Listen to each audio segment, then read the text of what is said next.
நீங்க பண்ற ஃபுட் பிசினஸ்ல நிறைய செலவு ஆகுதா? இன்ஃபினிட்டி ஃபுட் அகாடமில உணவு தொழிலை கத்துக்கிட்டு யாருக்கு வேண்டுமானாலும் ட்ரெயின் பண்ணலாம். சம்பளத்தை லட்சக்கணக்கில் மிச்சப்படுத்தலாம்.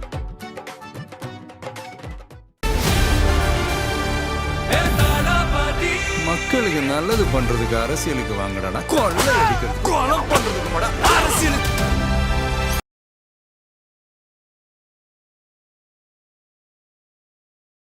எல்லாருக்குமே ஒரு சர்ப்ரைஸ். விஜய் வந்து அந்த சன்ரூஃப் வழியா வந்தது. அதுவும் சிரித்த முகத்தோட வந்தது. எதையோ சாதிச்சவேரி அவன் கண்ணில் தெரிஞ்சது, நான் பார்த்தேன் அப்படின்னு சந்திரமுகியில் அவர் சொல்ற மாதிரி அவர் மாதிரி ரொம்ப பூரிப்பா இருந்தாரு. எதனாலன்னு தெரியல. எலெக்ஷன் டேட் அறிவிச்சிட்டாங்க. ஒண்ணு, சிபிஐயை சக்சஸ்ஃபுல்லா முடிச்சிட்டோமா அப்படின்றது தெரியல. இல்ல எவ்வளவு ப்ரெஷர் போட்டாலும் நான் ப்ரெஷர் குக்கரை தாண்டி நான் ப்ரெஷரை தாங்குவேன்னு பண்ணதான் என்னன்னு தெரியல. பட் அதை ஒரு சிரிச்ச முகத்தோட தான் வந்திருந்தார். சம்பந்தமே இல்லாம ஆர்எஸ்எஸ்ஸின் பிடியிலிருந்து வந்த ஒரு விஜய், சீமான் எல்லாரும் பெரிய சொல்லிடுறீங்க, உங்களுக்கு வாய் வந்ததெல்லாம் சொல்லிடுறீங்க.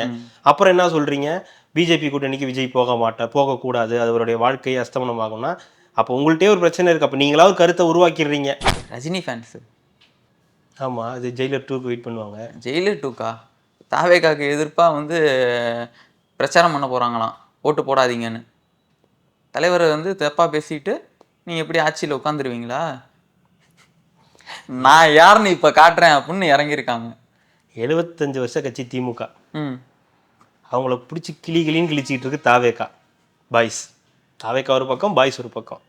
53 வருஷ கட்சி அதிமுக, மதிக்கவே இல்லை. பிஜேபி அவ்வளோ அந்த அழுத்தம் அழுத்துது, கையை பிடிக்குது, காலை பிடிக்குது, தலையை பிடிச்சி முடியவே முடியாதுன்றாங்க. சரி பார்ப்போம், நீங்களாம் சேர்ந்து என்னதான் பண்றீங்கன்னு பார்ப்போமே. சரி, உங்களால் முடிஞ்சாதான் இதை பண்ணிட்டு போங்களேன். ஏன்னா இத்தனை பேரை பார்க்குறோம், உங்களை பார்க்க மாட்டோமா அப்படின்னு அவங்க நினைக்க மாட்டாங்களா? யாரா வேற காமெடி பண்ணிக்கிட்டுன்ற மாதிரி தாவேகா வாக்கு சதவீதத்தை சதைக்கிறாங்களாம். ஐயோ, ஒரு தன்னடான்னா யூடியூபரே போதும், யூடியூபரே சதைச்சிருவாரு, சதைச்சு விஜயை சாச்சிருவாரு, தாவேக்காவே சாச்சு. சதைக்க தெரிஞ்சவருக்கு ஏன் உருவாக்க தெரியல? யூடியூபர் வந்துட்டாரு, அது இப்படி எப்படி முட்டு கொடுக்க வர உடனே அதான் எங்க இருந்து வந்தீங்க? இல்ல இப்ப நீ எதுக்கு திமுக நிர்வாகிக்கு முட்டு கொடுக்குற? வளர்ந்த இடம் ஒன்னா வளர்ந்துருக்கோம்ல, அதுக்கு போயிட்டாங்கல்ல காசு வெட்டி போட்டு. நான் படிச்சல கூட்டிலுது அந்த டீச்சர்கிட்ட, அந்த மாதிரி நான் ஒன்னா தானே இருந்தா. இப்ப ஏதோ பாதை மாதிரி போன 2 ஆடுகள் நீயும் பண்ணிருப்ப.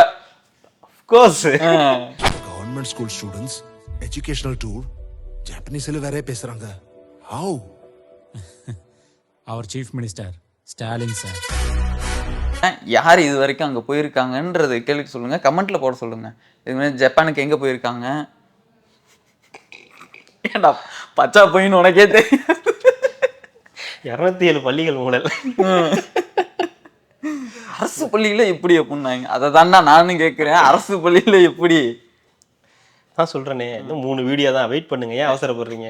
உதயநிதிக்கு வேலை இல்லை, ஸ்டாலினுக்கு வேலை இல்லை, எந்த அமைச்சர்களும் பிரச்சாரத்துக்கு போறது இல்லை. 3 வீடியோ தான், இன்னும் 1 வீடியோ ரிலீஸ் பண்ணியாச்சு, இன்னும் 3 வீடியோ தான் இருக்கு. 3 ரிலீஸ் பண்ணா 150+ இல்லைன்னா 200+ல ஜெயிச்சிருவாங்க. ரெட்ரோலுக்ஸ் நேயர்களுக்கு வணக்கம். தமிழகத்தில் நடக்கும் அரசு நிர்வாகத்தை பற்றி விவாதிக்கலாம். வணக்கம் கார்த்திக். வணக்கம் ஜோ. தொடர்ந்து ரெட்ரோலுக்ஸ் சப்ஸ்கிரைப் பண்றவங்களுக்கு மிக்க நன்றி. தொடர்ந்து சப்ஸ்கிரைப் பண்ணிட்டு வீடியோக்களை பாருங்க. ஜோ ரெட்ரோலுக்ஸ் குடும்பங்கள்னு சொல்ல மறந்தாலும் அதுக்காக சப்ஸ்கிரைப் பண்ணாம இருக்காதீங்க. எல்லாரும் கிவ் அவே கேட்டுட்டு இருக்காங்க. சப்ஸ்கிரைப் பண்ணனா கிவ் அவே ஏதாவது தருவீங்களான்னு கேட்டுட்டு இருக்காங்க. என்ன வீடியோ தான் கொடுக்க முடியும், வேற என்ன கிவ் அவே? கிவ் அவே கொடுத்துடலாம். வீடியோ தான் கிவ் அவே, வேற என்ன கொடுக்கறது? கொடுக்குற மாதிரி நீங்க தான் கொடுக்கணும்.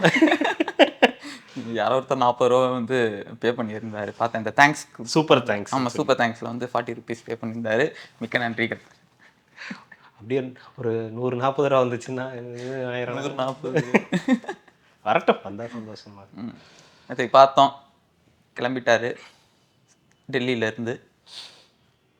நார்மலாலாம் கிளம்பலையே, இந்த சன்ரூஃப்லாம் ஓப்பன் பண்ணி கையெல்லாம் அசைச்சு கூட்டணிக்கெலாம் வர முடியாது, பை பை அப்படின்னு சொல்லிட்டு கிளம்பி வந்துட்டாரு. என்ன நடக்குது இந்த நாட்டில்ன்ற மாதிரி இங்கேருந்து டெல்லிக்கு அனுப்புகிறாங்க. அனுப்புனோடனே இங்கே எலெக்ஷன் கமிஷன் போர்டு கையில் எடுத்துருச்சு.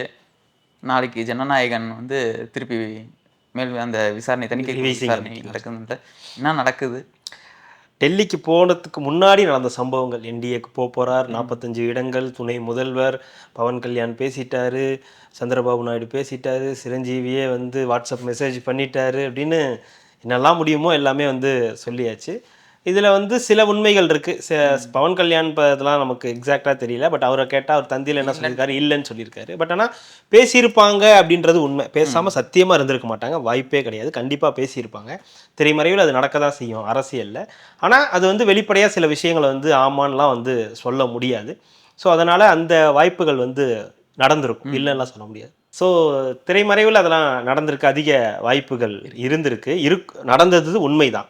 பட் ஆனால் அவர் டெல்லிக்கு போகிறதுக்கு முன்னாடி 2 நாட்களாக வந்து இந்த என்டிஏக்கு அவர் போகிறாரு, உறுதியாயிடுச்சு அப்படின்னு சொன்ன விஷயங்கள், ஊடகங்கள் அவங்களுக்கு எப்படியெல்லாம் தேவையோ அதுக்கேற்ற மாதிரி வந்து டாப்பிக்கை வச்சு செலக்ட் பண்ணி அவர் போனால் என்ன ஆகும், போயிட்டாருன்னே முடிவு பண்ணிட்டாங்க. அவர் ஆல்மோஸ்ட் போயிட்டாரு, ஆமாம் போயிட்டாருன்ற மாதிரியே பேச ஆரம்பிச்சிட்டாங்க. இதை வந்து டிவிக்கேவும் அதை வந்து தடுக்கலை. அது உங்களுக்கு பேசுகிறத சிடிஆர் அடுத்த நாள் தான் வந்து இல்லைன்னு சொன்னார், அதுக்கு முன்னாடி நாள் அவர் சொல்லலை. ஸோ அவர் போயிட்டாரு. அதுக்கப்புறம் அந்த ஃப்ளைட்டில் போகிறதுக்கு முன்னாடியே மது பாட்டில கைப்பற்றிட்டாங்க, அந்த போதைப் பொருளை கைப்பற்றிட்டாங்க, கத்திரிக்கோலை எடுத்துட்டாங்க, ராடு பெரிய இரும்பு ராடு எடுத்துகிட்டு போனார், அதை கைப்பற்றிட்டாங்க, என்னென்னமோ சொன்னாங்க. அதெல்லாம் அதுவும் உண்மை இல்லை அப்படின்றத சிடிஆர் சொல்லிட்டாரு. நம்ம கூட பேசுனதை தப்பாக புரிஞ்சுக்கிட்டாங்க. நம்ம ஒன்று பேசணும், பட் ஆனால் அவங்க ஒன்று புரிஞ்சுக்கிட்டாங்க. நம்ம ஏதோ ஒரு கிண்டல் பண்ணுறோம்னு நினச்சிக்கிட்டாங்க. ஆக்சுவலாக கிண்டல்லாம் பண்ணலை, நாங்கள் வேற ஒன்று சொன்னோம். அது ஃபுல் வீடியோ பார்த்துருந்தீங்கன்னா தெரிஞ்சிருக்கும்னு நினைக்கிறேன் மேபி. ஸோ அது மாதிரிலாம் சொன்னாங்க. நான் இப்பயே அதை சொல்கிறேன், ஏன்டா டெல்லிக்கு போகிறவங்களுக்கு எதுக்கு அவ்வளோ பாட்டில் அங்கே இருக்காதா? அது பைலட் ஃப்ளைட் எடுக்க மாட்டேன், பஸ் எடுக்க மாட்டேன்ற மாதிரி ஃப்ளைட் எடுக்க மாட்டேன்னு சொல்கிறேன். இதுக்கும் உதாரணம் சிங்கம் வரம் தான். பைலட் ஃபைட் எடுக்க மாட்டேன்னு சொன்னா, ரோடு ரஃப்பாக இருக்கு, வெதர் டஃப்பாக இருக்குன்னு சொல்லிட்டு இந்த மாதிரிலாம் முடியாதுன்னு போனாங்க. அதான் வழக்கம் போல் போய் எங்கே ரூம் போட்டதெல்லாம் வந்துச்சு. அதுக்கப்புறம் வந்து ஒரு சிபிஐ விசாரணைக்கு போனார். கிட்டத்தட்ட 7 மணி நேரத்துக்கு மேலே உள்ளே இருந்தாருன்றதெல்லாம் தாண்டி ஓகே வெளியே வரப்போறாருனதுக்கப்புறம் எல்லாருக்குமே ஒரு சர்ப்ரைஸ். விஜய் வந்து அந்த சன்ரூஃப் வழியாக வந்து வந்தது. அதுவும் வந்து சிரித்த முகத்தோட வந்தது. எதையோ சாதிச்சவேரி அவன் கண்ணில் தெரிஞ்சது, நான் பார்த்தேன் அப்படின்னு சந்திரமுகியில் அவர் சொல்கிற மாதிரி அவர் மாதிரி ரொம்ப பூரிப்பாக இருந்தார். எதனாலன்னு தெரியல. எலெக்ஷன் டேட் அறிவிச்சிட்டாங்க. ஒன்று சிபிஐயை சக்ஸஸ்ஃபுல்லாக முடிச்சிட்டோமா அப்படின்றது தெரியல. இல்லை எவ்வளோ ப்ரெஷர் போட்டாலும் நான் ப்ரெஷர் குக்கரை தாண்டி நான் வந்து ப்ரெஷரை தாங்குவேன்னு பண்ணதான் என்னன்னு தெரியல. பட் அதை ஒரு சிரிச்ச முகத்தோட தான் வந்திருந்தாரு. அது நடிக்கிற மாதிரி இல்லை, சும்மா ஒரு நடிக்கிறதுனால சிரிச்சுக்கிட்டே வந்தார். அதெல்லாம் இல்லை, இயல்பாக தான் இருந்துச்சு, பக்காவாக இருந்துச்சு. அது வந்து சொல்லணும்னா அவங்க சொல்கிற மாதிரியே சொல்லணும்னா கூட பக்கா மாஸ்க் தான், உண்மையாகவே சொல்லணும்னா பக்கா மாஸ்க் தான் இருந்துச்சு. ஒரு சில பேர்லாம் சொன்னாங்க, நீ என்ன சம்பவத்துக்கு போயிட்டு வர தெரியுமா, நீ வந்து எதுக்காக வந்து இப்படி வந்து அசிங்கமா இல்லையா உனக்கு, என்ன காருக்குள்ளார உட்காந்துருந்தா ஒரு கதை சொல்றீங்க, அவரை வந்து ரொம்ப ஒரு மாதிரி இருந்தாரு அப்படின்னு, வெக்கமே இல்லையா உனக்கு, இவ்வளவு குரூரமா இல்லையா, அவன் மனசுக்கு வந்து இதுவே இல்லையா அப்படின்னு ஏறி மேல வந்தா இப்பயும் வெக்கமா இல்லையா, நீ இப்ப என்னதான் பண்ணணும்ன்ற கேள்விக்கு அப்ப அதுக்கெல்லாம் வந்து பதில் சொல்ல முடியாதுன்றது தான் இது. ஸோ ஏதோ ஒரு காரணத்துக்காக ரொம்ப சந்தோஷமா வந்தாரு. மேபி அது என்டிஏ அலைன்ஸ் இல்ல, தனிச்சு தான் போட்டி போட போறோம் அப்படின்ற ஒரு முடிவா கூட இருக்கலாம். இல்ல எலெக்ஷன் கமிஷன் டேட் அறிவிச்சிருச்சு, இதுக்கப்புறம் அங்க எஸ்ஓபி இந்த மாதிரி விஷயம் எல்லாம் இனிமே நமக்கு இருக்காதுன்ற ஒரு எண்ணமா கூட வந்து இருக்கலாம். ஏதோ ஒரு காரணம் அவர் சந்தோஷமா வந்தாரு அப்படின்றது அந்த தாவேகா தொண்டர்களுக்கும் ரசிகர்களுக்கும் ரொம்ப ஹாப்பியா வந்து. நேற்றுக்கு அவர் அங்கே போனது பார்த்தீங்கன்னா டெல்லி விசாரணைக்கு, சிபிஐ விசாரணைக்கு போன மாதிரியே தெரியல. ஏதோ என்டிஏ கூட்டணியில் வந்து இது ஓகேவா இல்லையான்ற மாதிரியே பேசிட்டு இருந்தாங்க. எனக்கு புரியல, சிபிஐ விசாரணைக்கு போயிருக்காரா? சிபிஐ வந்து ஒரு 7 மணி நேரம் டைம் எடுத்ததில்ல, ஒரு கிட்டத்தட்ட ஒரு 5 மணி நேரம், ஒரு 1.5 2 hours வெயிட் பண்ண வச்சுட்டு அடுத்த ஒரு 4-5 hours வந்து பார்த்தீங்கன்னா ஒவ்வொரு லெட்டரா சொல்றாங்களாம். என் அப்படின்னு சொல்லிட்டு போயிடுவாங்களாம், அவர் டிக் பண்ணி வைக்கணும். அடுத்து 2 hours கழிச்சு திருப்பி வருவாங்க, டி அப்படின்னு, அதுலயும் டிக் பண்ணி வைக்கணும். அப்புறம் ஏ அப்படின்னு போட்டா அதுலயும் டிக் பண்ணி வச்சோன்னா என்டிஏ அலைன்ஸ் கன்ஃபார்ம். அந்த 3 திரும்பி ஒரு டிக் பண்ணலையா, எல்லாத்துலயும் ரவுண்டு போட்டு எக்ஸ் போட்டு சுழிச்சு விட்டு வந்துட்டாரு அப்படின்ற மாதிரி சொல்றாங்க. ஸோ ஒரு என்டிஏ அலைன்ஸ் இது வரைக்கும் 99% இது வரைக்கும் இல்லை. அதுவும் இல்லாமல் இன்னைக்கு காலைல சிடிஆர் எல்லாருமே வந்து சொல்லிட்டாங்க, நாங்கள் யாரு கூடயும் வந்து பேசலை. டீ குடிச்சிருக்கணுங்க, தப்பு பண்ணிட்டோங்க. என்டிஏ இதுக்கு நாங்கள் என்டிஏ கூட யாரையும் பேசவே இல்லை. அதேமாதிரி ராமதாஸ் சசிகலா யாரு கூடவும் நாங்கள் வந்து பேசலை. காங்கிரஸ் கூடயும் நீங்களே தான் இது மாதிரி போட்டுட்டு இருந்தீங்க, நாங்கள் இது மாதிரிலாம் எதுவும் பேச்சுவார்த்தையே நடத்தலை, உங்களுடைய டிஆர்பி ரேட்டிங்காக இந்த மாதிரிலாம் வந்து பண்ணிட்டீங்க அப்படின்னு சில விஷயங்கள்லாம் வந்து சொன்னார். ஸோ சிடிஆர் சொன்னாலும் நம்ப மாட்டோம் அப்படின்னு சொல்லிட்டு இருக்காங்க. அதெல்லாம் இப்படி சிடிஆர் சொன்னா நாங்க எப்படி நம்புறது? சிடிஆர் வந்து ஆந்திர முதலமைச்சர் சந்திரபாபு நாயுடோட கட்சியில வந்து இருக்காரு. அவர் வந்து விஜய் கட்சிக்கு வந்து எப்படி இது சொல்ல முடியும்? ஸோ விஜயே வந்து நேரடியா எங்க கிட்ட சொல்லணும். பிளஸ் விஜய் சொல்றது மட்டுமே இருக்கக்கூடாது, அறிக்கை மட்டும் விடக்கூடாது, அவர் நேரடியா வந்து சொல்லணும். 234 தொகுதியிலையும் போய் நின்று சொல்லணும், யார் கூடயும் கூட்டணி இல்லை, யார் கூடயும் கூட்டணி இல்லை அப்படின்றத அவர் சொல்லணும்னு எதிர்பார்க்கறாங்களான்னு தெரியல. ஒரு கட்சியோடைய நிர்வாகி அவர் சொல்லாம வேற யார் சொல்லணும்? அது இல்லாமல் ஊடக பிரிவில் அவர் தான் இருக்காரு. ஸோ அவர் தான் வந்து எல்லாத்தையும் சொல்ல, நாங்கள் அவர் சொன்னாலும் நம்ப மாட்டோம், அதுக்கும் நாங்கள் விஜய் தான் வந்து சொல்லணும்னு சொல்றதெல்லாம் வந்து எந்த விதத்தில். இப்போ நீங்கள் அதே மாதிரி கேட்க முடியுமா? அதிமுகவில் போய் கேட்க முடியுமா? இப்போ ஜெயக்குமார் தான் செய்தியாளர்களை சந்திப்பாரு. ஜெயக்குமார் கருத்து தான் அதிமுகவுடைய கருத்து, அதிமுக கருத்து தான் ஜெயக்குமார் கருத்து. எடப்பாடி பழனிசாமி ஒப்புதல் இல்லாமல் அவர் வந்து பேச மாட்டார். திமுக அதே மாதிரி தான் இளங்கோவன் அவர் பேசுவார். அவருடைய கருத்துன்றது செய்தி பிரிவு அவர் தானே பார்க்குறாரு. அப்போ வந்து திமுகவுடைய கருத்தை தான் அவர் சொல்லுவார். கான்ஸ்டன் வந்து இப்போ எம்பி ஆக போறாரு, அவர் தான் சொல்லுவார். கான்ஸ்டைன் அப்படின்னு சொல்லி ஒருத்தர் பேசுவார், ரவீந்திரன், கான்ஸ்டைன் ரவீந்திரன் சொல்லி. ஆமா, அவர் வந்து சொல்றாருன்னா அதுவும் திமுகவுடைய கருத்து தான். அப்போ திமுக அதிமுகவை நாங்கள் ஏற்றுப்போம், தாவேக்காவை வந்து சொன்னா நாங்கள் சிடிஆர் சொன்னா ஏற்றுக்க மாட்டோம், ஆதவர்ஜன சொன்னா ஏற்றுக்க மாட்டோம், ஏன் விஜய் வந்து சொன்னாலும் நாங்கள் ஏற்றுக்க மாட்டோம். இப்போ யார் வந்து சொன்னா, யார் சொன்னாலும் நாங்கள் ஏற்றுக்க மாட்டோம். அப்போ உங்கள்கிட்ட எதுக்கு சொல்லிக்கிட்டு நாங்கள் உங்கள்கிட்ட சொல்லவே இல்லை. இது ஏன் வந்து சொல்றாங்கன்னா இது ஒரு தேவையில்லாத ஒரு சிக்கலை வந்து உருவாக்கும். இது ஒரு வகையில தாவேக்காவுக்கு ஒரு பிளஸ் விளம்பரம்னு சொன்னா கூட, தாவேக்கா வந்து கூட்டணி போவதற்கான ஒரு கட்சி தான் அப்படின்ற ஒரு பிம்பத்தை உருவாக்கணும். தாவேக்கா கூட்டணி போகலன்னு சொல்றது வேற, அது ஒரு பர்செப்ஷனை உருவாக்கும். ஆனா தாவேக்கா கூட்டணி போக போகுது, என்டிஏக்குள்ளார போக போகுது. இப்போ என்ன ஒரு விஷயத்த கன்வே பண்ண ஆரம்பிக்கிறாங்கன்னா, என்டிஏ கூட்டணிக்குள் விஜய் போகாவிட்டால் விஜய்க்கு பேரிழப்பு, விஜய் வந்து துணை முதல்வர் பதவியை இழந்துடுவாரு, அவர் எதிர்கட்சி அந்தஸ்தை இழந்துடுவார். முதல்ல என்னவோ தேர்தல் நடந்துட்ட மாதிரியும் இப்போ ரிசல்ட் வந்துட்ட மாதிரியும் இதனால விஜய் மிஸ் பண்ணிட்ட மாதிரியும் இருக்கு. இனிமே தான் தேர்தல் நடக்க போகுது. இவங்கெல்லாம் என்ன சொல்றாங்கன்னா, நீ என்டிஏக்கு போனோன்னா உன் வாழ்க்கை அவ்வளோதான்னு. இதெல்லாம் தெரியாமல ஒருத்தர் கட்சி ஆரம்பிச்சு எல்லாரும் கட்சி நடத்திக்கிட்டு இருப்பாங்க. என்டிஏக்குள்ள போகணுமா வேணாமன்றது ஒரு முடிவு. அந்த டிசிஷன் எடுக்கிறதும் எடுக்காததும் அந்த கட்சியோடைய அந்த தலைவருடைய ஒரு முடிவு. நீ எடுத்துதான் ஆகணும்னு ஒரு ப்ரெஷர் இருக்குல்ல, அதுதான் இங்க அரசியல். நீங்க எடுக்கலைன்னா நீ தனிச்சு நின்னா நாசமா போயிடுவ. தனிச்சு நின்னா பிரசாந்த் கிஷோர் மாதிரி ஆயிடுவேன். பிரசாந்த் கிஷோருக்கு இப்படிதான் கூட்டம் வந்துச்சு. பிரசாந்த் கிஷோருக்கு வந்து 13% ஓட்டு வரும்னாங்க, கடைசியா பார்த்தா 3% தான் வந்துச்சு. பிரசாந்த் கிஷோர் தேர்தலே நிக்கல. ஆமா, பிரசாந்த் கிஷோரை பெரிய அளவுக்கு யாருக்கும் தெரியாது. விஜய் மாதிரி பிரசாந்த் கிஷோரை தெரியாது. பிரசாந்த் கிஷோர் அரசியல்வாதி யாருக்கும் தெரியாது. ரெண்டாவது ஒரு வியூக வகுப்பாளர். ரெண்டாவது அவரு இப்போ சிரஞ்சீவியை கூட நீங்க எக்ஸாம்பிள் எடுத்துங்களேன். சிரஞ்சீவியும் வந்தப்போ 10 லட்சம் பேர் வந்தாங்க, 20 லட்சம் பேர் வந்தாங்க அப்படின்னா, ஆமா 20 லட்சம் பேர் வந்தாங்க. எவ்வளவு ஜெயிச்சாரு? 18% ஓட்டு எடுத்தாரு. கிட்டத்தட்ட 20% கிட்ட ஓட்டு எடுத்தாரு.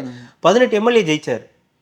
அவர்கிட்ட இந்த பொறுமை இல்லை. அடுத்து 18 எம்எல்ஏ முதல் தடவை ஜெயிக்கிறது பெரிய விஷயம் இல்லையா? ஒருத்தன் புதுசா கட்சி ஆரம்பிச்சு 1-2 ஜெயிச்சாலே, ஏங்க விஜயகாந்த் ஒரு எம்எல்ஏ ஜெயிச்சு 8% ஓட்டு வாங்கினது எவ்வளவு பெரிய விஷயம். ஏடிஎம்கே ஆட்சியில வச்சாரு, திமுகவை ஆட்சியில பெரும்பான்மை இல்லாம போய் உட்கார முடியாம பண்ணாரு. அது ஒரு ரெக்கார்டுன்னும் போது, விஜய் ஒரு ஃபர்ஸ்ட் எலெக்ஷன்லயே ஒரு 5-10 எம்எல்ஏ ஜெயிச்சா கூட அது ரெக்கார்டு தானே. உடனே என்கிட்ட சண்டைக்கு வராதிங்க, நீ ஜெயிக்க மாட்டேன்னே பேசுறேன். நான் அப்படி சொல்லலை, ஒரு எக்ஸாம்பிளுக்கு சொல்றேன். ஒரு 10 எம்எல்ஏ ஜெயிச்சு அவர் ஒரு பர்சன்டேஜ் எடுத்தாலே அது பெரிய சக்சஸ் தானே. நீ இப்படி இப்படி ஒரு ரூமர் இல்ல, இப்படி ஒரு பர்செப்ஷனை கிரியேட் பண்றது. என்டிஏ கூட்டணிக்கு போனோம்னா விஜய்க்கு பெரிய, என்டிஏ கூட்டணிக்கு போனோம்னா விஜய்க்கு பெரிய நஷ்டம். கரெக்டா? ஆனா என்டிஏ ஜெயிச்சிரும். ஆமா. அப்புறம் உங்களுக்கு என்ன பிரச்சனை? விஜய் எக்கேடு கட்டு நாசமா போட்டோம், என்டிஏ ஜெயிச்சுட்டு போட்டுமே. ஏன் நீங்க ஏன் கவலைப்படுறீங்க என்டிஏல கொண்டு போய் சேர்க்கறதுக்கு? டெபாசிட் வாங்க மாட்டார்ல. அதை பத்தி உங்களுக்கு என்ன கவலை? இப்போ என்டிஏ ஜெயிக்க போகுது, உங்களோட நான் சொல்றேன், இது மாதிரி பேச உங்கள்கிட்ட சொல்றேன், என்டிஏ ஜெயிக்க போகுது, 115 125 வரைக்கும் ஜெயிக்க போகுதுன்றீங்க. விஜய் நாசமா போறாருன்றீங்க, ஒண்ணுமே இல்லாம போறாருன்றீங்க, திமுகவும் தோக்குதுன்றீங்க. அப்புறம் என்ன பிரச்சனை? அப்படியே கொண்டு போய் என்டிஏல சேர்க்கணும்னு ஆசைப்படுறீங்க, ஒன்றும் பிரச்சனை இல்லைல்ல. தெரியுதா? விஜய் என்டிஏவுக்கு தான் விஜய் தேவை, விஜய்க்கு என்டிஏ தேவை இல்லை. அதுதான் இங்க பிரச்சனை. ஏன்னா இங்க அப்படியே மாத்தி சொல்றது, என்டிஏவுக்கு விஜய்க்கு தான் என்டிஏ தேவை. என்டிஏக்குள்ளார போலன்னா விஜயோட கதை எவ்வளவுதான். அதுக்கப்புறம் அவர் எப்படி அரசியல் பண்ணுவார் அப்படின்னா, யாருக்கும் பொறுமை இல்லை. நம்ம சொல்ற மக்கள் நீதி மையத்துக்கு பொறுமை இல்லை, இவருக்கு இப்போ சிரஞ்சீவிக்கு பொறுமை இல்லை, விஜயகாந்துக்கு மட்டும்தான் அந்த பொறுமை இருந்துச்சு. அதுவும் ஃபர்ஸ்ட் எலெக்ஷன் மட்டும்தான் இருந்துச்சு. ரெண்டாவது சட்டசபை எலெக்ஷன்ல ஒரு கூட்டணி வச்சுட்டார், அதுவும் ப்ரெஷர் தான். அதுவும் கிட்டத்தட்ட ஒரு ப்ரெஷர் நோக்கி நகர்ந்துட்டார், எதிர்கட்சி வரைக்கும் போனார். நீங்க சொல்லுங்க, இந்த மாதிரி ஏதாவது ஒரு கட்சி, பெரிய கட்சி வந்து ஃபர்ஸ்ட் எலெக்ஷன்லேயே பெரிய ஒரு பூம் கிரியேட் பண்ணிட்டு, இல்லை நான் வந்து கூட்டணி வைக்கிறேன்னு சொல்லிட்டு திருப்பி வெளியே வந்து தனியாக நின்று சிஎம் ஆன வரலாறு தமிழ்நாட்டில் இருக்கா? கிடையாது. கிடையவே கிடையாது. மதிமுகவாக இருந்தாலும் சரி, மூப்பனராக இருந்தாலும் சரி, பாமகவாக இருந்தாலும் சரி, எல்லாருமே போயிட்டு கூட்டணி வச்சு இந்த கூட்டணியோட முடிஞ்சு போனவங்க தான். யாருமே வந்து தனிச்சு ஃபர்ஸ்ட் எலெக்ஷன்ல போயிட்டு கூட்டணி வச்சுட்டு மறுபடியும் வெளியே வந்து அடுத்த எலெக்ஷன்ல சிஎம், அதாவது இப்போ என்ன சொல்றாங்கன்னா, இப்போ போய் விஜய் வந்து என்டிஏக்குள்ளார சேர்ந்துடணுமா, 45-50 சீட்டுக்கு துணை முதல்வர் பதவி வாங்கிடணுமா, அதுக்கப்புறம் என்ன பண்ணணுமா, கொஞ்ச நாள் கழிச்சு வெளியே வந்துடணுமா. வெளியே வந்து அந்த இது மறுபடியும் எதிர்கட்சி அவர் செயல்பட்டு அவர் பெருசாக்கி அவர் வந்து 2031 அவர் வந்து போட்டி போட்டு சிஎம் ஆகணுமா. இது பாசிபிளா? இது பாசிபிள் தான்.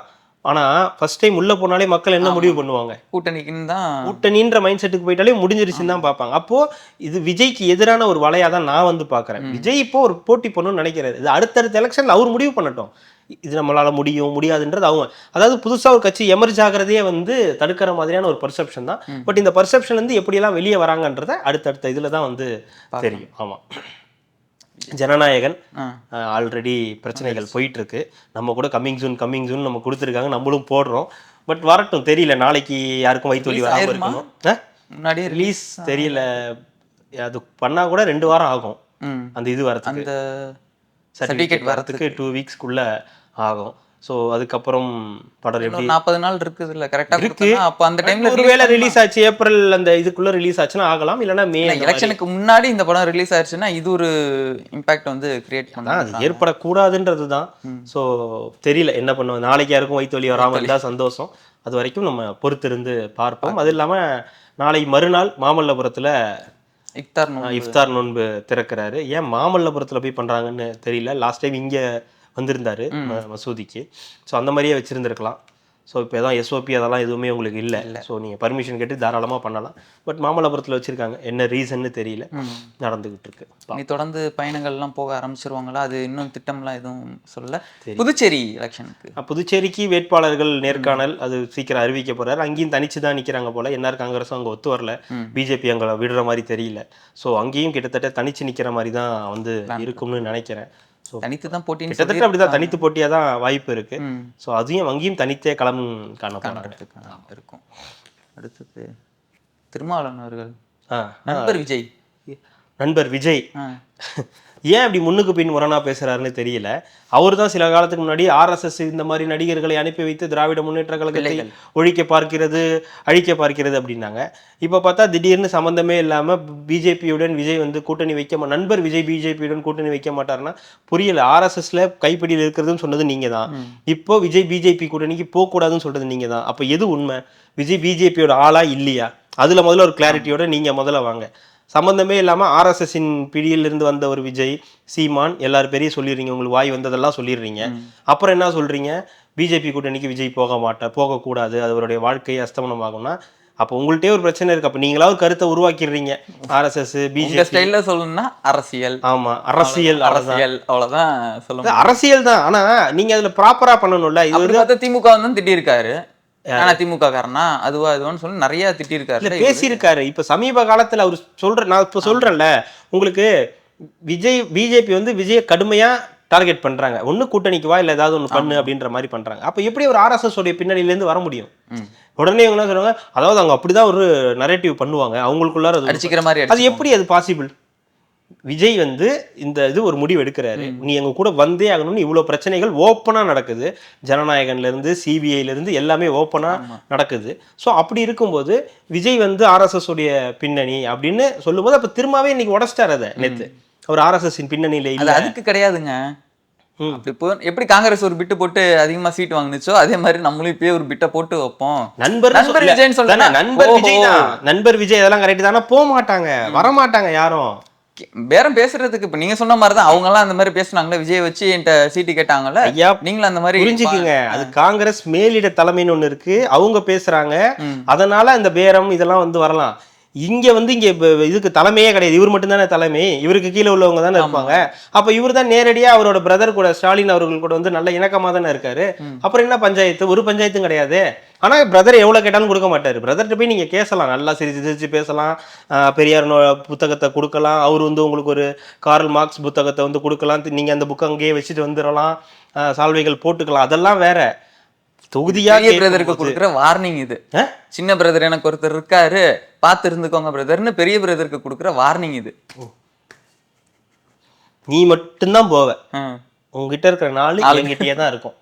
இன்னும் எனக்கு வசதி, இந்த 4ம் உனக்கு கொடுக்க 6 கொடுக்கலான்னு இருந்தேன், இப்ப 4 தான், ஓகேவா அப்படின்ற அளவுக்கு போவாங்க. ம். ஓகேங்களா? ஏன்னா இவங்களோட வந்துட்டாருன்னா என்ன பண்ணுவீங்க? வந்துருவாரு. தாவேக்கா கூட வந்துட்டாருன்னா என்ன பண்ணுவீங்க? அவர் மட்டும் தாங்க வருவாரு. அவர் 4 பேர் அங்க போனா கட்சி விட்டு தானே இருக்கு. இருந்து என்ன பிரயோஜனம்? கட்சி இருக்கலாம், நிக்கிறதுக்கு ஆட்கள் இந்த மாதிரி. இன்னமும் அந்த சிறுபான்மையினர் ஓட்டு வந்து கொஞ்சம் ஸ்ப்ளிட் ஆகுறது இன்னும் இவங்க சைடு வரும்ல, அந்த பெர்சன்டேஜ் நம்ம அடுத்து கொண்டு போலாம். அதான் சொல்றேனே, நம்ம வந்து கற்பனை திறன் நமக்கு ஜாஸ்தி. நம்ம இந்த மாதிரி தான் ஏதாவது சம்பந்தமே இல்லாம பேசுவோம். இந்த கம்யூனிஸ்ட், விடுதலை சிறுத்தைகள் இவங்கெல்லாம் வரமாட்டாங்க. ஸோ திமுகவும் அவ்வளோ சீக்கிரத்தில் அவங்கள அனுப்பாது. ஆனாலும் அசிங்கப்படுத்தும். ஆனாலும் நாங்கள் பரவாயில்ல, எங்களுக்கு பிஜேபி உள்ள வந்துடக்கூடாது அப்படின்ற ஒரே கொள்கை முழக்கத்தோட நெஞ்சில இது அந்த ஈட்டியை வாங்கிட்டு இருப்பாங்க. பின்னாடி இங்க அருவாளத்து வெட்டுன்னு வெட்டிட்டு இருப்பாங்க. அதை பத்திலாம் எங்களுக்கு கவலையே கிடையாது. அதெல்லாம் எங்களுக்கு பிரச்சனை இல்லை. எங்களுக்கு முதுகுல எவ்வளவு வாங்கினாலும் பரவாயில்ல, நெஞ்சுக்கு முன்னாடி பிஜேபி இருக்கு, அதை நாங்க உள்ள விட மாட்டோம். உள்ள வெந்து போய் கிடக்குறோம்னு அவரே சொல்றாருல்ல. அப்படிதான் வெந்து போய் வெம்பி போய் எல்லாம் இருக்கதான் செய்யுது. என்ன பண்றது? இளம் சிறுத்தைகள்லாம் டென்ஷன்ல இருக்கிறாங்க. இளம் சிறுத்தைகள்லாம் டபுள் டிஜிட்ல வரலன்னா முடியாதுன்றாங்க, வந்துருங்கன்றாங்க. பட் ஆனால் தாய் சிறுத்தை எப்பவுமே கொஞ்சம் வந்து யோசிச்சு தான் செயல்படும். ஒவ்வொரு ஸ்டெப்பையும் எடுத்து வைக்கிறதுக்கு முன்னாடி ஒரு 3/4 மணி நேரம் யோசிச்சு தான் அடுத்த ஸ்டெப்பே தாய் சிறுத்தை எடுத்து வைப்பாரு. அதனால எலெக்ஷன் முடியாது, அதுக்குள்ளாடி ஒரு 5 இல்ல 6 போட்டு சால்வ் பண்ணிடுவாங்க. ஒன்றும் பிரச்சனை இல்லை, பார்த்துக்கலாம், நீங்க கவலைப்படாதீங்க. தேமுதிகவுக்கு ஏன் அப்படி கொடுக்குறோம் நாங்க தெரியுமா, தேமுதிகவுடைய இது அந்த மாதிரி அது அந்த மாதிரின்னு ஏதாவது ஒன்று வந்து சொல்லுவாங்க. ஸோ ஏன் நாங்கள் வந்து இவங்களுக்கு அவ்வளோ கொடுத்துருக்கோம் தெரியுமா, இந்த மாதிரி ஏதாவது ஒன்று நடக்கும். பட் கடைசியில் ஃபைனல் பண்ணிவிடுவாங்க. பெரிய அளவுக்கு பிரச்சனையெல்லாம் ஒன்றும் இருக்காது, முடிச்சிருவாங்க. இதுதான் இந்த இது இருக்கு. நம்ம இவரு செல்வ பெருந்தகை வந்து என்ன பண்ணியிருக்காங்க, அவரு யாருக்கு சொல்றாரு, சும்மாவா மைக்கை கொண்டு போய் ஸ்ட்ரைட்டா தலைவரை அப்படின்னு இருங்க, எங்க வேதனையை புரிஞ்சுக்குங்க. நாங்க வந்து 111 இடம் பொருளி போட்டோம், அப்புறம் 63 ஆச்சு, அப்புறம் 40 ஆச்சு, அப்புறம் 25 ஆச்சு, அப்புறம் என்ன தலைவரே, அப்புறம் கொடுக்கவே மாட்டேன்ற முடிவுக்கு வந்தாங்க. அப்புறம் இப்பதான் விஜயை காட்டி பயமுறுத்தி அப்படி பண்ணி இப்படி பண்ணி சோடாங்கரெல்லாம் வர வச்சு ஒரு 28 வாங்கிக்கிறோம். எங்களுடைய வேதனைகளை வந்து தோழமை கட்சிகள் புரிஞ்சுக்கணும்னு. அப்ப இதே வேதனையை தாவேக்காவோடைய வேதனையை நீங்க புரிஞ்சுப்பீங்களா? அவரை காட்டி வாங்கினீங்களே 28 25லேருந்து 3 எக்ஸ்ட்ரா வாங்குறதுக்கு டேபிளை உடைச்சி பல்பை உடைச்சி சிம்ரன் அப்படின்லாம் சொல்லி இவ்வளோ பண்ணி எக்ஸ்ட்ரா 3 1 + 1 வந்து ராஜ்யசபா வந்து வாங்கியிருக்கீங்க. அந்த ராஜ்யசபா உறுப்பினர் தெரியுமா உங்களுக்கு? பேர் தெரியுமா? இப்போ கொடுத்துருக்காங்களே, தெரியாதுல்ல. ஆனால் ஊர் பேரே தெரியாது, யாரு அவர் யாருன்னே தெரியாது. ராகுலோட ஹைலைட்டே அதுதான். நீங்களாம் என்னை ரொம்ப டார்ச்சர் பண்ணிட்டீங்க. யார் அவர் நிற்கிறார், நம்ம கட்சிக்காரர் தான், அவரை கூப்பிடு, அவருக்கு கொடு அந்த எம்பி பஸ்டா. தலைவரே அவர் யாருன்னே அதெல்லாம் பேசாத, அவரு தான் எம்பி. கட்சியிலே இல்லை தலைவரை, அதை சேர்த்துட்டு கொடுங்கப்பா. பரவாயில்ல, அவர் நம்ம எம்பி அப்படின்ற மாதிரி ராகுல் கொடுத்துட்டாரு. ஏன்னா பேர் தெரியல, யார் என்னன்றது அந்த டீட்டெயில் தெரியல. மேபி கட்சிக்குள்ளார ஏதாவது ஒரு இதில் இருந்திருப்பாருன்னு நினைக்கிறேன். அந்த மாதிரி வந்து பண்ணிட்டாங்க. அப்போ தோழமை கட்சிகள் என்ன பண்ணுது, காங்கிரஸ்க்கு மட்டும் கொடுத்தீங்கல்ல, எங்களுக்கு காங்கிரஸ்க்கு நாங்கள் ஏன் கொடுத்தோம் தெரியுமா, நாங்கள் இந்த பேச்செல்லாம் இங்கிலீஷ் எல்லாம் பேசாத கொடுத்துட்டேன் ரகுவரன் மாதிரி தான், இங்கிலீஷ் எல்லாம் பேசாத, முடியுமா முடியாதா அப்படின்னு தான் அதை வந்துங்க. அப்புறம் அவங்களும் கராரா பேசிட்டாங்க. ஏன்னா இவங்களுக்கு வேற போக்கடை இல்லைன்னு அவங்களுக்கு தெரியும். இவங்க விஜய் கிட்ட போக மாட்டாங்க அப்படின்றது அவங்களுக்கு நல்லா தெரியும். 100% தெரியும் விஜய் கிட்ட இவங்க போக மாட்டாங்க. அப்ப நீங்க எவ்வளவு வேணாலும் அடிக்கலாம், என்ன வேணாலும் நீங்க பேசலாம். 3 தான் சரிங்க, 3 இல்ல 2 தான், எது சரிட்டியா? இல்ல 1 போதும். எதுக்கு? அவங்க நீங்க திமுக சைட்ல இருந்து யோசிச்சு பாருங்க. போன தடவை 6 சீட்டு கொடுக்குறாங்க கம்யூனிஸ்டுகளுக்கு, 2 ஜெயிக்கிறீங்க, 4 அவுட்டு. அவங்க என்ன யோசிக்கிறாங்க, 6 கொடுத்து 2 ஜெயிக்கிறதுக்கு 3 கொடுத்து 2 ஜெயிங்களா, இல்ல 3 ஜெயிங்களா, அந்த மாதிரி ட்ரை பண்ணுங்களா அப்படின்னு அவங்க சொல்றாங்க. கரெக்ட் தானே? கரெக்ட் தான். அவங்க என்ன சொல்றாங்க, நீங்க எங்களை அப்படி நினைக்காதீங்க, எங்கள்கிட்ட 10 கொடுத்து பாருங்க, நாங்க முயற்சி பண்ணி பாக்குறோம் அப்படின்றாங்க. ஓ நீங்க என்ன பயிற்சியும் வேணாம், நீங்க ஒன்றும் கிழிக்க வேணாம் அப்படின்னு சொல்லி ஒரு பேச்சுவார்த்தை இன்னும் போய்கிட்டே இருக்கு. சீக்கிரம் முடிஞ்சிடும். இதில் இப்போ முடிஞ்சிருச்சு. நேர்காணல்லாம் வேற தொடங்குறாங்க, நாளையிலேருந்து தொடங்குறாங்க. 2வது வேட்பாளர்கள் அந்த இதெல்லாம் வேற வேட்புமனு தாக்கல்லாம் வேற பண்ணணும். ஸோ அதுக்கெல்லாம் இன்னும் டைம் இல்லை. அதனால டக்குன்னு முடிச்சுட்டு வேலையை பார்க்க போங்கன்னு இன்னைக்கே முதலமைச்சர் சொல்லிட்டாரு, உழைக்க தயாராகுங்கள் அப்படின்னு சொல்லிட்டாரு. ஸோ அதனால அதுக்கு போயிடுவாங்க. ஸோ அந்த பிரச்சனை இருக்காது. சீக்கிரம் 5 6 ஏதாவது கொடுத்து செட்டில் பண்ணிடுவாங்க. ஒன்றும் பிரச்சனை இருக்காது. வேதனையை புரிஞ்சுங்க, அண்ணனுடைய வேதனையை தயவு செய்து புரிஞ்சுங்க. நான் கஷ்டப்பட்டு சோடங்கரை எப்படியெல்லாம் கஷ்டப்பட்டு இங்கேருந்து அனுப்புனேன் தெரியுமா? நிச்சயதார்த்த அன்னைக்கு நான் பட்ட பாடு எனக்கு தான் தெரியும். என்ன படைச்ச அந்த பிரம்மனுக்கு தான் தெரியும், ராகுல் காந்தி கூட தெரியாது. அந்த அளவுக்கு வந்து ரண வேதனை அனுபவிச்சிருக்காரு அண்ணன். தூத்துக்குடி எல்லாத்தையும் அந்த விளாத்திக்குப்பம் அந்த பொண்ணு பாலியல் வன்கொடுமை விட்டு இறக்கப்பட்டாங்களா, அது சிபிஐ விசாரணை வேணும்னு கேட்டிருக்காங்க. இன்னமும் அதுக்கு அந்த போஸ்ட்மார்ட்டம் வந்து நடக்கல. கொடுக்கல. அது வந்து மதுரை கோர்ட்டுக்கு வந்து அந்த கேஸ் வந்திருக்கு. அவங்க என்ன சொல்லியிருக்காங்க, இன்வெஸ்டிகேஷன் கரெக்டாக தான் நடந்துகிட்டு இருக்கு. ஸோ சிபிஐ விசாரணை வேண்டாம், ஏப்ரல் மாதத்துக்கு இந்த வழக்கை வந்து ஒத்தி வைக்கிறோம், அதுக்குள்ளே வந்து இந்த குற்றவாளிகளை கண்டுபிடிங்கன்னு இருக்காங்க. கிட்டத்தட்ட ஒரு 5 பேருக்கு டிஎன்ஏ டெஸ்ட் பண்ணியிருக்காங்க.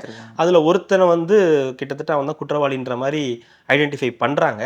ஸோ மேபி சீக்கிரம் கண்டுபிடிக்கலாம்னு நினைக்கிறேன். இன்னொரு பக்கம் அந்த கேஸை அவங்க பக்கமே திருப்பறத்துக்கும் பண்ணுறாங்க. அவங்க பெற்றோர்கள் இதுக்கு சரியாக ஒத்துழைக்க மாட்டேங்கிறாங்கன்ற ஒரு கம்ப்ளைண்ட்டையும் கொடுத்துருக்காங்க. ரெண்டாவது அந்த போலீஸ் ஒருத்தவங்க சொன்னல, அவங்க பொண்ணு யார் கூட ஓடி இருக்க போயிருக்குன்னு, அவங்க மேலே கடுமையான தண்டனை எடுக்கணும்னு சொல்லி நீதிபதிகள் வந்து உத்தரவிட்டிருக்காங்க. இதில் இன்னொரு பக்கம் அது எப்படி சொல்கிறாங்கன்னா, வீட்டிலேருந்து 200 மீட்டருக்குள்ளார அந்த பொண்ணோட சடலம் கிடச்சிருக்கு அப்படின்ற மாதிரி சொன்னதுனால அந்த பொண்ணு யாரையோ லவ் பண்ணிச்சு, அதுக்கு இது பண்ணிக்கிட்டு இவங்க வந்து வேறு ஏதோ பையனை கல்யாணம் பண்ணிக்கிறதுக்கு ட்ரை பண்ணாங்க, அதனால தான் இந்த மாதிரி ஆகி போச்சுன்னு சொல்லி சில பேர் வந்து எக்ஸில் வந்து எழுதிக்கிட்டு இருக்கானுங்க. அது எப்படி அவ்வளோ மனசாட்சி இல்லாமல் அவங்களால எழுத முடியுதுன்னு தெரியல. அது உண்மையாகவே இருந்தால் கூட அது நீ எப்படி எழுதுவன்ற ஒரு கேள்வி இருக்குது. என்ன நடந்துச்சுன்னே உனக்கு தெரியாது, இன்வெஸ்டிகேஷனில் தான் தெரிய வரும். அதுக்குள்ளேயே இவங்க ரைட்டப்பை ஸ்டார்ட் பண்ணிட்டானுங்க. ஸோ இது ஒரு பெரிய பிரச்சனையாக மாறி இருக்கு. பொலிட்டிக்கலாக இது ஒரு பெரிய பிரச்சனையாக, இந்த பாலியல் ரீதியான பிரச்சனைகளை திமுகவுக்கு எதிராக இந்த தடவை எல்லா எதிர்க்கட்சிகளும் கையில் எடுக்கிறாங்க, இன்க்ளூடிங் தாவேகா, பாஜக, அதிமுக, பாமக எல்லாருமே இது வந்து கையில் எடுத்திருக்காங்க. ஸோ அது நல்ல விஷயம் அது. ஏன்னா இது வந்து தொடர்ந்து நடக்கக்கூடாது, இந்த மாதிரி ஒரு அசம்பாவிதம் எந்த அரசுலையும் நடக்கக்கூடாது அப்படின்றது தான். ஸோ அது முன்னெடுப்பு எல்லா எதிர்க்கட்சியும் எடுத்துக்கிறது ஒரு வரவேற்புக்குரிய ஒரு விஷயம். நீதிமன்றமும் கண்டனம் தெரிவிச்சிருக்கு, அந்த காவல்துறை அதிகாரியை வந்து இது பண்ணணும் அப்படின்னு சொல்லி கடுமையான தண்டனை கொடுக்கணும்னு சொல்லியிருக்காங்க. அது ஒரு நல்ல விஷயம். இன்னொரு பெண் காவல்துறை அதிகாரிக்கு இன்னொரு ஆண் காவல்துறை அதிகாரி கோயம்புத்தூர் பாலியல் தொல்லை கொடுத்துருக்காரு. கிட்டத்தட்ட அவங்களுக்கு ஒரு 45 வயசு இருக்கும்னு நினைக்கிறேன். ஸோ காவல்துறையிலையும் இந்த மாதிரியான தொடர்ந்து சில விஷயங்கள் நடக்குது.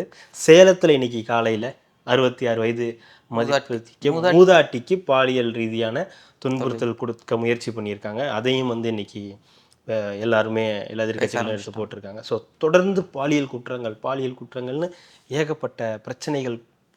தினமும் பார்த்தா கஞ்சா, இதுக்கெல்லாம் காரணம் இந்த கஞ்சா. இதுக்கெல்லாம் இதுக்கு நீங்கள் வந்து திமுக நீங்கள் குறை சொல்ல முடியாது. நான் எப்படி சொல்ல, கல்டிவேஷனே இல்லை, எங்கேருந்து வருதுன்னு தெரியல. இனிமே சொல்ல முடியாது. இனிமே எது நடந்தாலும் அது திமுக மேலே நீங்கள் வந்து குறை சொல்லவே முடியாது. ஏன்னா இப்போ அவங்க கண்ட்ரோல் என்டி ஆட்சிக்கு வரப்போதா இல்லைங்க, அவங்க கண்ட்ரோலில் இல்லைன்றேன். கண்ட்ரோல் இல்லைனாலும் அவர் தான் முதலமைச்சர், அவர் தான் காபந்து முதலமைச்சர். இந்த எலெக்ஷன் முடிஞ்சு அந்த ரிசல்ட் வர வரைக்கும் அன்னைக்கு வரைக்கும் அவர் தான் வந்து முதலமைச்சர். அதில் எதுவும் மாற்று கருத்து கிடையாது. பட் அவங்களோட ஃபோட்டோஸ், இரும்பு கைகள் தான் கட்டப்பட்டிருக்கே. இப்போ இரும்பு கைகள் தான் இப்போ கட்டப்பட்டிருக்கு. அதுக்கு 2021 கட்டப்பட்டுருச்சு. கட்டப்படவே இல்லை, முதல்ல அது எடுக்கவே இல்லை, இரும்பு கையே கிடையாது, அது சும்மா வெறும் கை தான். இரும்பு கையெல்லாம் சும்மா நம்ம சொல்லிக்கிறது தான், எல்லாம் ஒரு கையும் கிடையாது. ஆனால் இந்த மாதிரி பாலியல் குற்றங்கள் உச்சக்கட்டத்தில் இருக்குது. வெறும் நம்பர்ஸை வச்சு போனாச்சில் அப்படி இந்த ஆட்சியில் எப்படின்னு அந்த மாதிரி நகைச்சுவைகள்லாம் பண்ணுறதெல்லாம் ரொம்ப அபத்தமானதுன்றதை புரிஞ்சுக்கிட்டு இருந்திருப்பாங்கன்னு நினைக்கிறேன். ஸோ கடைசி கட்டத்தில் வந்து இந்த பாலியல் குற்றங்களும் இந்த மாதிரியான சமூக குற்றங்களும் வந்து பெரிய அளவுக்கு சதச்சிருச்சு திமுகவை. இத்தனை வருஷமாக அதை மறைச்சு எப்படியோ பண்ணிட்டு இருந்தாங்க. பட் இந்த கடைசி ஒரு 2-3 வாரமாக வந்து செதுக்கிடுச்சு.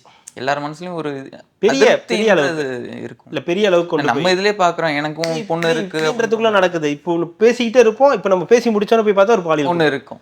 அடுத்த நாள் காலையில் இன்னைக்கு இதை பேசலான்னு பார்த்தா அடுத்த நாள் காலையில் ஒரு பாலியல் குற்றம். ஸோ அது மாதிரி ஏதாவது ஒன்று நடந்துக்கிட்டே இந்த தடவை இருந்ததுன்றது அவங்களுடைய சட்டம் ஒழுங்குக்கு ஒரு சவால்லாம் இல்லை, மதிக்கவே இல்லை சட்டம் ஒழுங்கெல்லாம் அந்த அளவுக்கு தான். ஆமா, இல்ல அதுதான் இருந்தா தானே மதிக்கிறதுக்கு. உண்மைதான், இல்லையே இருந்தாதான் அவங்க பயந்துருப்பானுங்களே, பயப்படவே இல்லையே, அதனால தான் இதனால நடக்குது.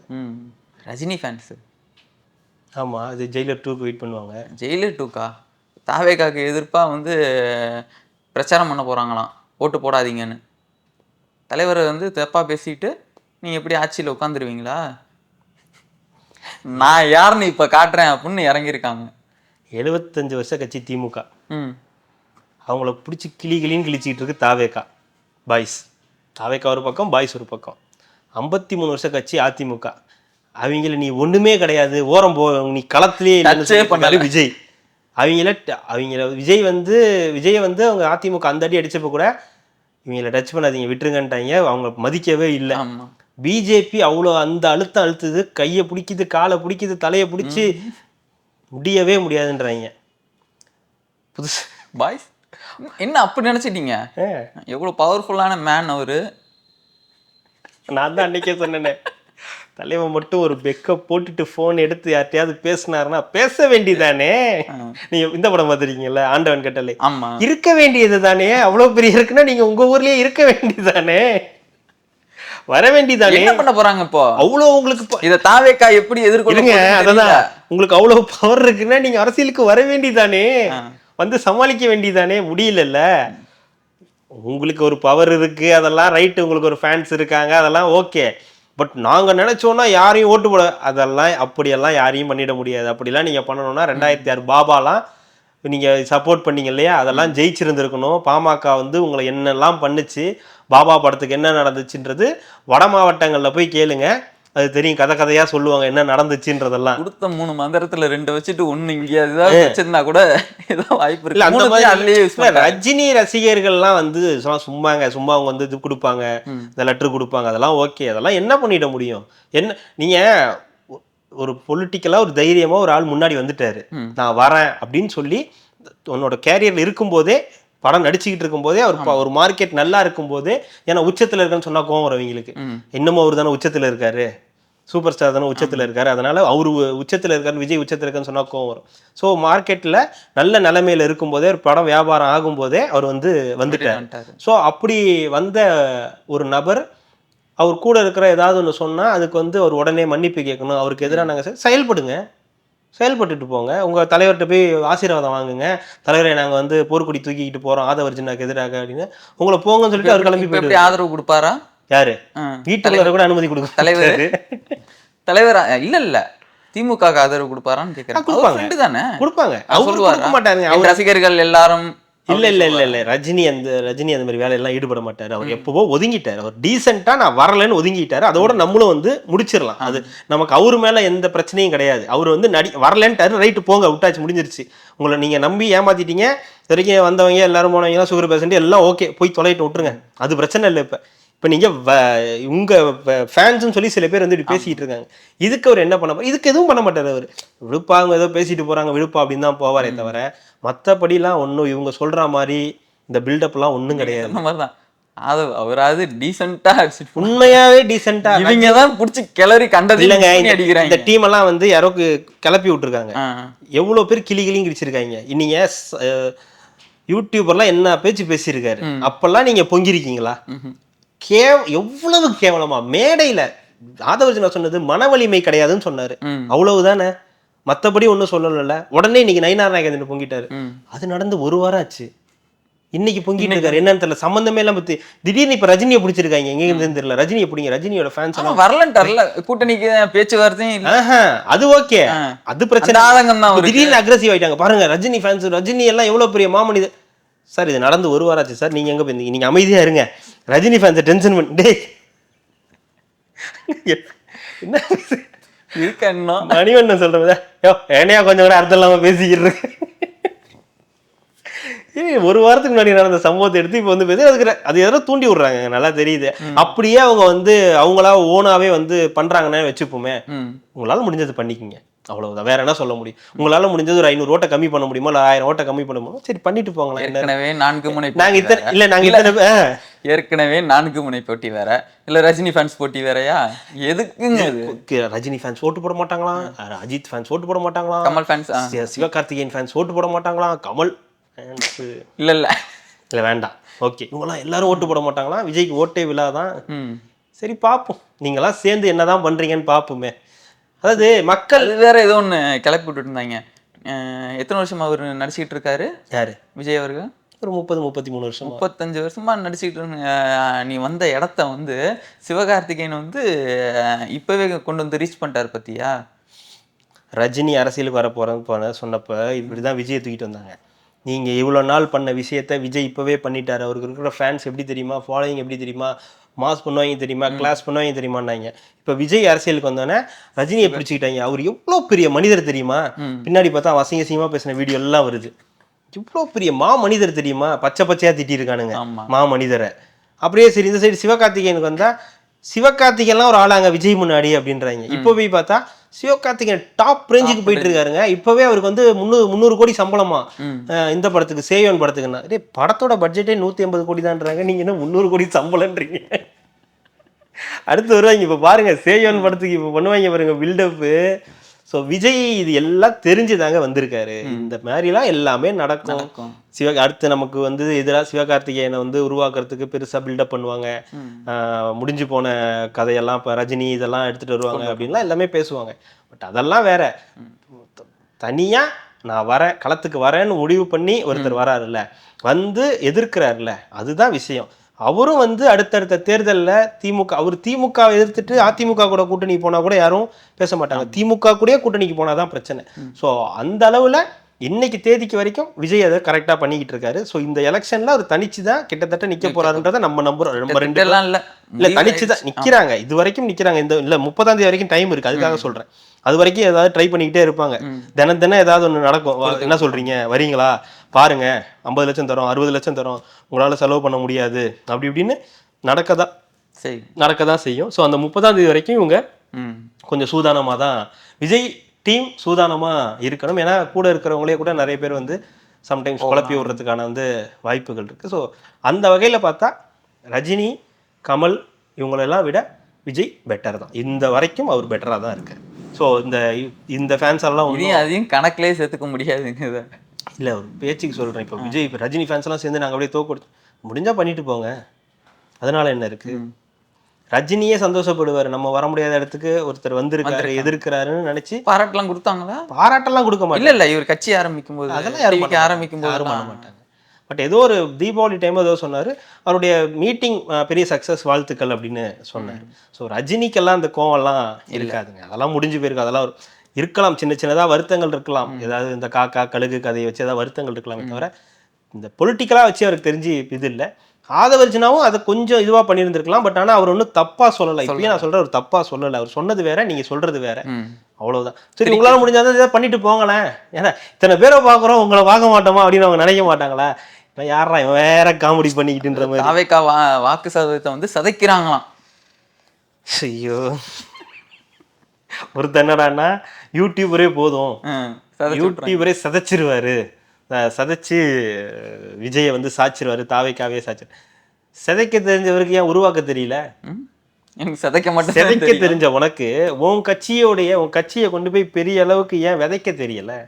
இந்நேரத்துக்கு நீங்க ஜெயிச்சு என்னமோ பண்ணி உன்னுடைய பேச்சாற்றல் மூலியமா இவ்வளோ ஒரு கட்சியவே உன்னால சிதைக்க முடியும்னா, ஒரு உன் கட்சியை உருவாக்குன கட்சியை நல்லா டெவலப் பண்ணி போய் கொண்டு போங்க. அதை ஏன் பண்ண மாட்டேங்கிறீங்க? உருட்டுறோம்ல, அப்ப தெரியுதுல்ல. அது மாதிரிதான் ஒரு நம்ம பேசணுமே, இவரு நம்ம திமுகவுடைய ராஜீவ் காந்தி, அவருடைய அந்த சேட் இதெல்லாம் அது உடனே ஸ்கிரீன்ஷாட் ஃபேக்குன்ட்டாங்க. உடனே யூடியூபர் வந்துட்டாரு, அது வந்து இப்படி எப்படி முட்டு கொடுக்க வர உடனே அதான் எங்க இருந்து வந்தீங்க? இப்ப நீ எதுக்கு திமுக நிர்வாகிக்கு முட்டு கொடுக்குற? வளர்ந்த இடம் ஒன்னா வளர்ந்துருக்கோம்ல, அதுக்கு போயிட்டாங்கல்ல காசு வெட்டி போட்டு. நான் படிச்சல கூட்டலுது அந்த டீச்சர்கிட்ட, அந்த மாதிரி நான் ஒன்னா தானே இருந்தோம். இப்ப ஏதோ பாதை மாதிரி போன 2 ஆடுகள் நீயும் பண்ணிருப்ப.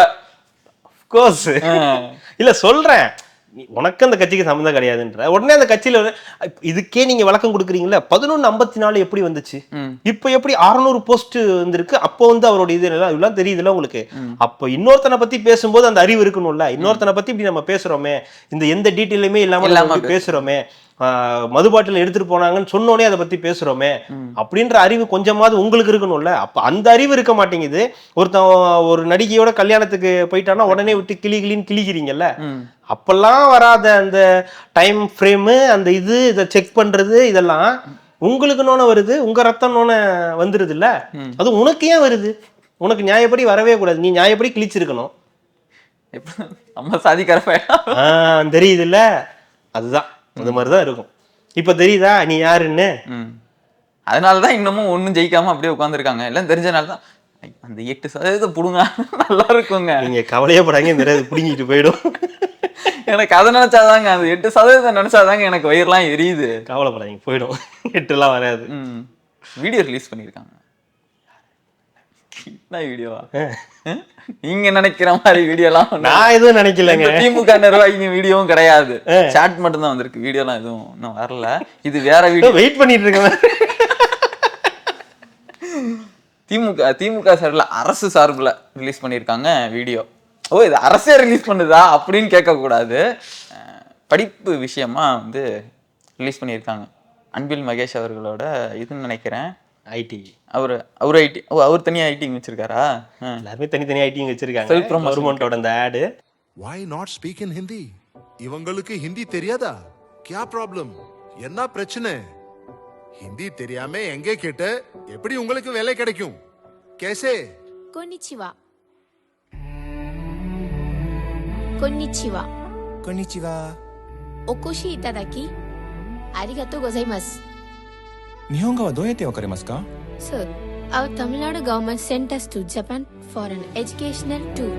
So we learned some Japanese.いいね. Government school students educational tour ஜாப்பனீஸ்ல வேற பேசுறாங்க. How? Our Chief Minister, Stalin sir.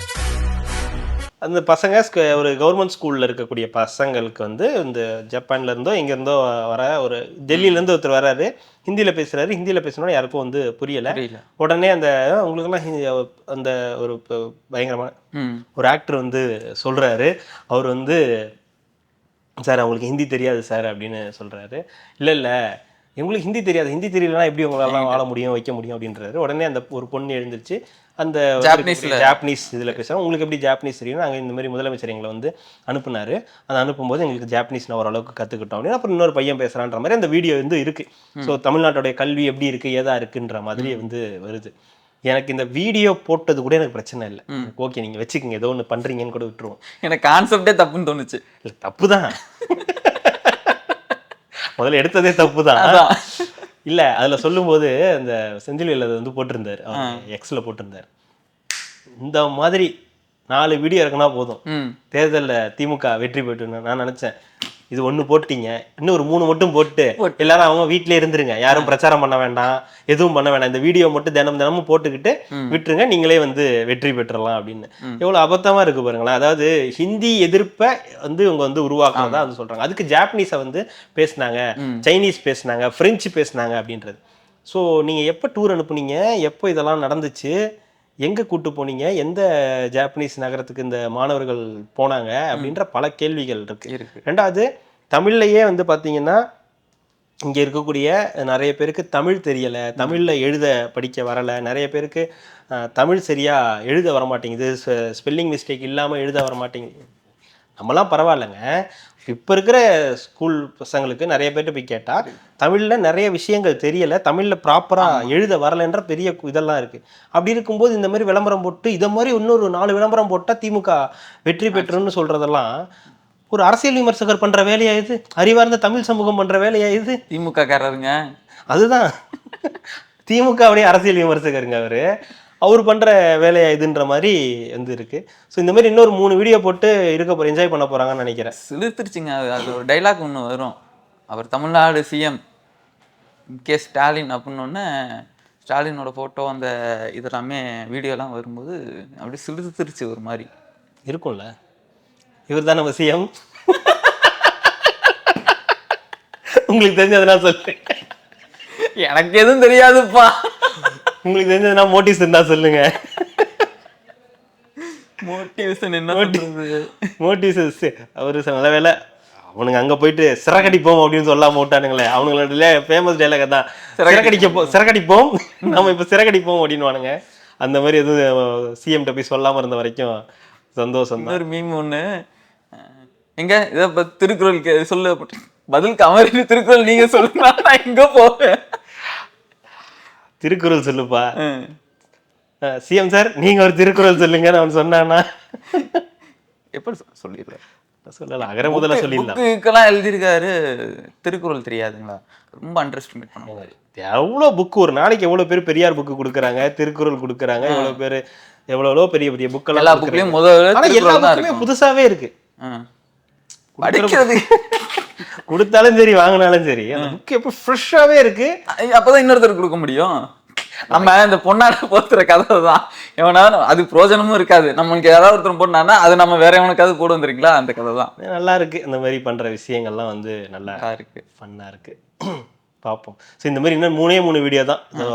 மக்களுக்கு பிரச்சனை இல்லை. இந்த தடவை வந்து திமுக எதுவும் பிரச்சாரம் பண்ண போற ஐடியாலாம் இல்லை. ஸோ அந்த மாதிரி ஒரு 3 வீடியோ தான் இறக்க போறாங்க.